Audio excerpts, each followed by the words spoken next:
Приветствую всех на канале Магия Песка. Мои дорогие зрители, меня зовут Ольга, и сегодня для вас я сделаю отсыпочку на мужчину. Давайте посмотрим, что у него к вам поменялось, что было и что есть сейчас. Загадайте, пожалуйста, на мужчину, на того, кто вам интересен, важен, любим вами.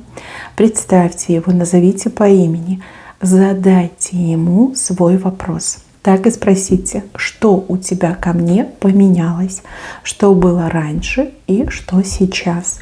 И пусть нужная и важная информация вам, мои дорогие хорошие, обязательно откроется. Я прошу высшие силы дать мне возможность ответить на все ваши вопросы и послать для вас только лишь самую важную, нужную и полезную информацию.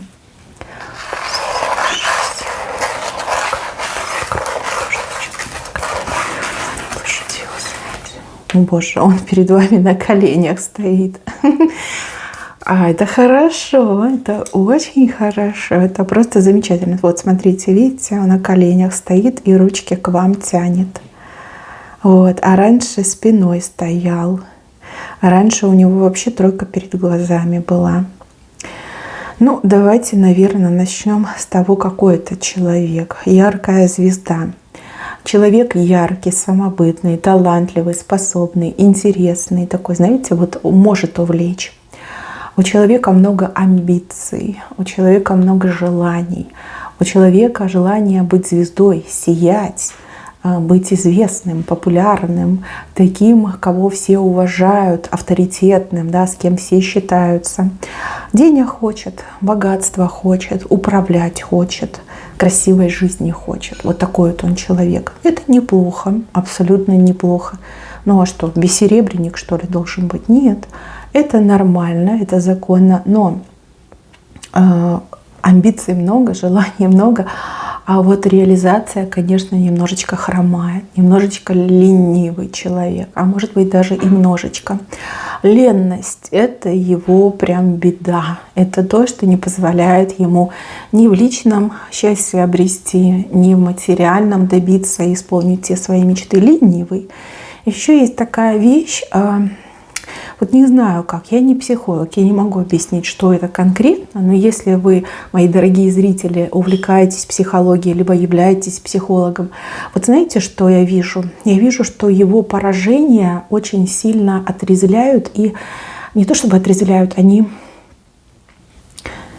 вот что-то он задумал, он начинает это делать, у него раз не получилось, либо где-то загвоздка, и он такой, ну все, руки опустил, сдался, отвернулся, типа не мое, и ушел.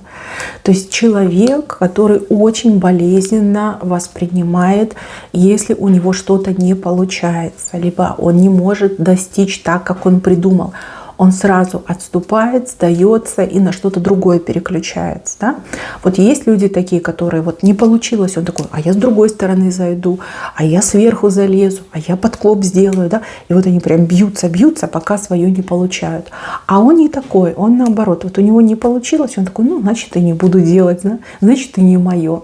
Вот это здорово ему мешает. Мне кажется, что это как-то с психологией связано.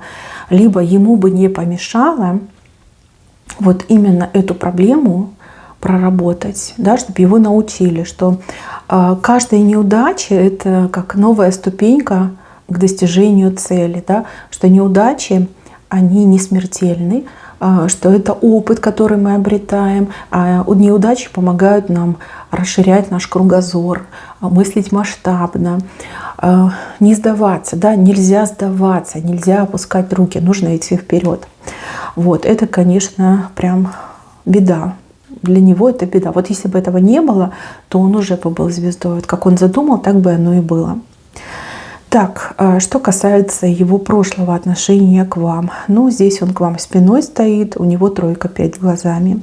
Либо он был абсолютно такой, знаете, не семейный человек. Вот у него там друзья, тусовки, эти клубы, девочки, да, вот ему было все равно с кем, лишь бы весело, да. Либо мужчина был, ну, как бы с кем-то, да, и свободен, возможно, был, а возможно, он как в семье жил, да. Вот ему казалось, что это так, знаете, время провести, поразвлекаться, время провести. Да, конечно, вы ему очень нравились. И еще такую вещь скажу. Вы имеете репутацию, и мужчины, вот его знакомые мужчины, ваши знакомые мужчины высоко вас ценят. То есть вы прям красавица, да, и кто с вами в отношениях, тут счастливчик считается. Но он, зная о том, что вы желанная женщина, вот когда вы обратили внимание, либо он вас там добился, вот он ходил и кичился вами. Это, конечно, не очень красиво и звучит немножко обидно, но ну как было, так было, это уже было, да. Вот он прям хвастался, да, мужикам говорит, смотрите, какая, да, моя, да, там мог там перед родственниками похвастаться. Вот ему нравилось это. При этом я не могу сказать, что он прям думал о чем-то серьезном. То есть тройка — это не двойка. Тройка — это вот встретились, пообщались, разбежались. Да? Это больше как друзья, наверное, чем любящие люди. Спиной к вам стоял, спиной. Скрывал от вас многое, не доверял вам. Считал, что, ну, что вы женщина, что вы можете знать, что вам нужно там все тайны рассказать. Не стоит оно того. Скрытный был человек, мог пропадать, мог появляться, да, вот по желанию жил. С вашими желаниями совершенно не считался, мог вам там обещать и не делать, и для него это было ок. Он мог потом придумать 1000 оправданий для себя, еще потом вас виновной выставить. Вот зачем ждала? Ты что, меня не знаешь? Я занятой человек, я типа времени не располагаю. Зачем ты ждешь? Ты вообще зачем так себя ведешь? Ну, несерьезно, да, это несерьезное отношение. Но я вижу между вами две ситуации, которые в корне все поменяли. Первая ситуация связана с какими-то разборками. Скорее всего, вы с ним ругались.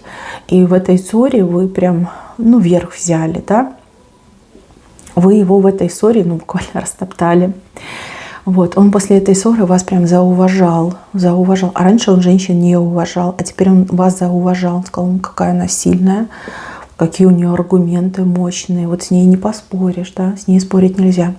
А вторая ситуация, когда вы ему, ну, то ли помогали, то ли подсказывали, то ли даже его проблемы какие-то решали, да, это была вторая ситуация, когда он понял, что без вас он, ну, просто ноль без палочки, да, пустое место. И что вы та самая, которая все может. Да? Вы не только красивая, вы не только для любви созданы, но и для того, чтобы серьезные дела делать.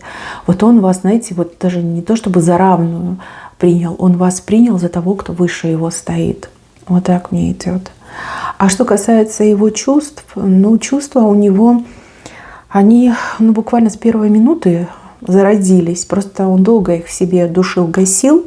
Вот когда он появлялся и пропадал, он ведь сам с собой боролся. Он боролся с теми чувствами, которые у него к вам были на сердце, на душе.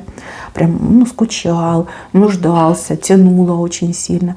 И вот он пропадал, сам себя типа воспитывал, что нет, я не мог в нее влюбиться. Я не такой, я независимый. Но потом опять обратно его тянуло. В сегодняшнем моменте этот человек абсолютно зависим от вас, зависим, ну, буквально от каждого вашего слова. Перед вами он стоит на коленях и протягивает к вам руки. Девочки, ну, что сказать, я вас поздравляю, если этот мужчина вам нужен, но он уже ваш, он уже у вас в кармане сидит. Если вы еще не решили, то его жизнь и судьба сугубо в ваших руках. То есть вот прям осознание пришло, что ему в жизни очень сильно повезло, что такая прекрасная женщина, как вы, обратила на него внимание. И сейчас ему хочется всего себя посвятить вам. И хочется вас от каких-то других мужчин защищать. Не защищать, наверное, а оберегать. Да, тут ревность, собственничество. Ему хочется, чтобы вы жили только лишь для него. И ему хочется жить только лишь для вас. И знаете, вот у него на подсознании есть вот это ощущение, что благодаря вам он всего добьется. Ну вот верит он вам, понимаете, девочки, всецело вам верит. Он уже не раз убедился, что вы очень грамотный человек, умеющий, грамотный, знающий.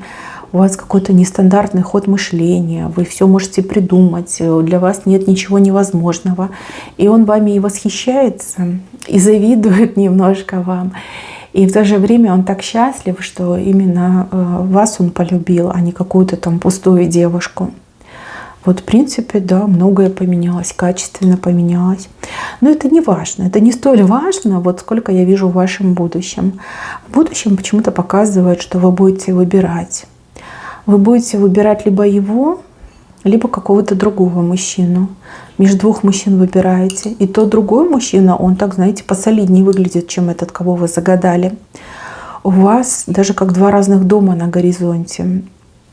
Один вот с ним дом, ну какой-то такой скромненький, да, тепленький, но скромненький. А второй дом, как какой-то дворец, я не знаю, может быть, даже где-то за границей. Вот еще будете выбирать. Вот он, это не точка, это запятая. Вот у вас вот выбор между двух мужчин будет в будущем. Вот, так что поживем, конечно, увидим, но, видите, на нем ваш свет клином не сойдется. Еще один будет мужчина.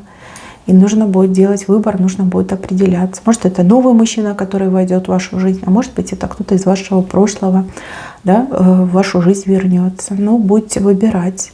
И выбор достаточно непростой. На вас большая ответственность будет лежать. И за судьбы этих мужчин, и, конечно же, за свою судьбу и за свое будущее. Ну, что есть, то вам я и сказала. Знаете, вот как развилка, да, выберите одного, в одном направлении жизнь сложится, выберите другого, в другом направлении жизнь сложится. И вот вам придется, конечно же, выбирать. Мои хорошие, на этом у меня все. Берегите себя. Всем спасибо за внимание. Всем пока-пока.